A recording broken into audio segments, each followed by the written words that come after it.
கிறிஸ்துவில் பிரியமானவர்களே, இந்த நாளுக்கான மாலை நேரம் அண்ணா யூதா எழுதின நிருபம் 1வது அதிகாரம் 10வது வசனம். யூதா 10, ஜூட் 10. இவர்கள் தங்களுக்கு தெரியாதவைகளை தூசிக்கிறார்கள். புத்தி இல்லாத மிருகங்களைப் போல சுவாபப்படி தங்களுக்கு தெரிந்திருக்கிறவைகளாலே தங்களை கெடுத்து கொள்ளுகிறார்கள். எப்படி ஒரு மிருகத்தை போல அவங்க நடந்து கொண்டு, சுவாபத்தில் என்ன மிருகத்துக்கு என்ன தெரியும், அது தன்னை செஞ்சதையே செஞ்சு தங்களை கெடுத்து கொள்வது போல இவர்களும் ஒரு கற்றுக்கொள்ளாமல் தங்களை கெடுத்து கொள்ளக்கூடிய மக்களாக இருக்கிறாங்க.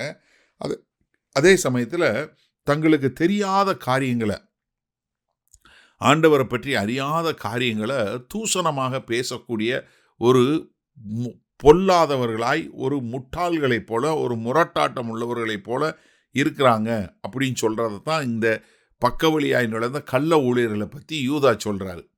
ஏன்னா இவர்களை குறித்து குறிப்பிடும்போது பேதுரு தன்னுடைய நிருபத்தில் 2 பேதுரு 2:12 சொல்லும்போது, இவர்களோ பிடிபட்டளிக்கப்படுவதற்கு உண்டான புத்தியற்ற மிருக ஜீவன்களைப் போல தங்களுக்கு தெரியாதவைகளை தூசித்து தங்கள் கேட்டிலே கெட்டழிந்து அநீதத்தின் பலனை அடைவார்கள்.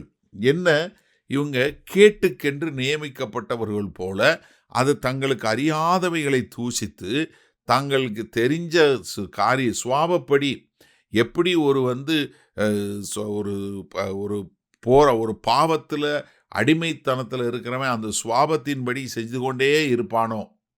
ஏன்னா இன்றைக்கு நீங்கள் இந்த நாட்களில் நம்ம பார்க்குறோம், இந்த விபச்சார படம் பார்க்குற, இந்த பான் என்று சொல்லக்கூடிய விபச்சாரம் படம் பார்க்குறவங்க அதில் சிக்கி கொண்டு அதையே சுவாபப்படி திரும்ப திரும்ப செய்யக்கூடியவங்க, இல்லை ஆல்கஹால் குடிக்கிறவங்க போய் அதையே செஞ்சு செஞ்சு தங்களுடைய காரியங்களை அழித்து கொள்ளக்கூடிய மாதிரி இங்கே பண ஆசை, பொருளாதார ஆசை, இல்லை புகழுக்கு ஆசை, இப்படிப்பட்ட காரியங்களில் மாட்டிக்கொண்டு இவர்கள் என்ன பண்ணுறாங்க, தங்களே வருத்தி கொள்கிறாங்க.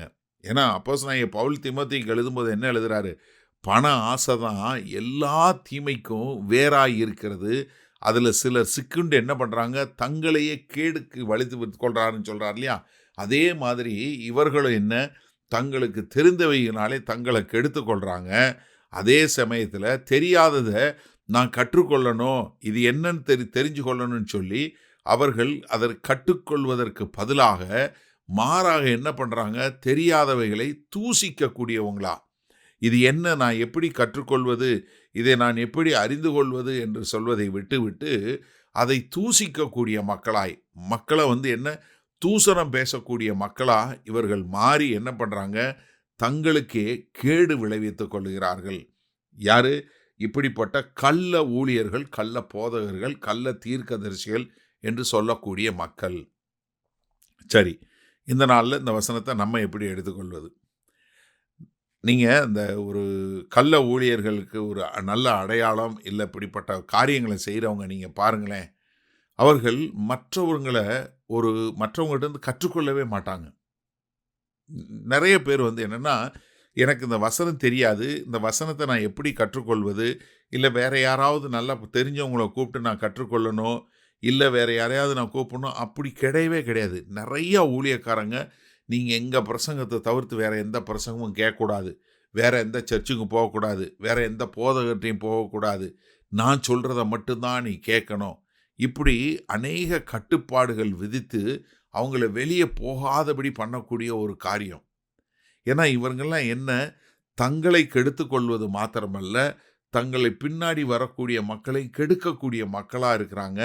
அதனால தான் யூதா அந்த நிருபம் எழுதும்போது இப்படிப்பட்ட மக்களை நம்ம பார்த்து கொள்ளணும். ஏன்னா இவங்களுடைய காரியமெல்லாம் என்ன, பொருளாதாரத்திற்காகவும், தங்களுடைய புகழுக்காகவும், தங்களுடைய செல்வாக்காகவும், தங்களுடைய குடும்பத்திற்காகவும் இப்படிப்பட்ட காரியங்களை செய்து தங்களையும் கெடுத்து தங்கள் பின்னாடி வருகிற மக்களையும் கெடுக்கக்கூடியவர்களாய் இருக்கிறாங்க. அதனால தான் இந்த எச்சரிப்பு கொடுக்கும்போது நீங்கள் ரொம்ப சரியாக புரிந்து கொள்ளுங்க என்று சொல்லி இவர்களை நம்ம யூதா எச்சரிக்கிறாரு.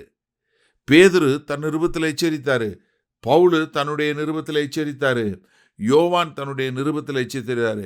கர்த்தராகிய இயேசு கிறிஸ்து நீங்கள் மலை பிரசங்கமாக இருக்கட்டும், இல்லை ஒலிவமலை பிரசங்கமாக இருக்கட்டும், 2லையும் ரொம்ப அதிகமாக இப்படிப்பட்ட கள்ள ஊழியர்கள்ட்ட இருந்தும், இப்படிப்பட்ட கள்ள தீர்க்கதரிசிகள்லேருந்து உங்களை எப்படி பாதுகாத்து கொள்ள முடியும்னு. அப்போ எனக்கு அருமையான சகோதரனே, சகோதரியே, இவர்கள் யார் என்பதை நீங்கள் அடையாளம் கண்டு கொண்டு, நீங்கள் அவங்கள விட்டு விலகி உங்களுக்கென்று வாழக்கூடிய ஒரு வாழ்க்கை வாழுவீர்களா? அதே மாதிரி நீங்களும் மற்றவர்களிடம் கற்றுக்கொள்வதற்கு ஒரு காலம் தயங்காதீங்க. நான் என்னுடைய வாழ்க்கையில் சொல்றேன், நான் இன்னமும் கற்றுக்கொண்டே தான் இருக்கிறேன்.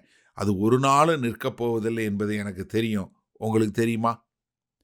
மகா கிருபையும் இரக்கம் நிறைந்த எங்கள் அன்பின் தகப்பனே, இந்த செய்தியை கேட்டுக்கொண்டிருக்கிற ஒவ்வொருவரும், ஆம் ஆண்டவரே, இதோ உம்முடைய வார்த்தையை கற்று உம்மை இன்னும் அதிகமாய் அறிந்து கொண்டு உமக்கென்று கட்டப்பட்ட மக்களாய் வாழ எங்கள் தேவன் கிருபையும் இரக்கமும் பாராட்ட வேண்டுமாய் இயேசு கிறிஸ்துவின் மூலம் ஜெபிக்கிறோம் வல்ல பிதாவே, ஆமேன்.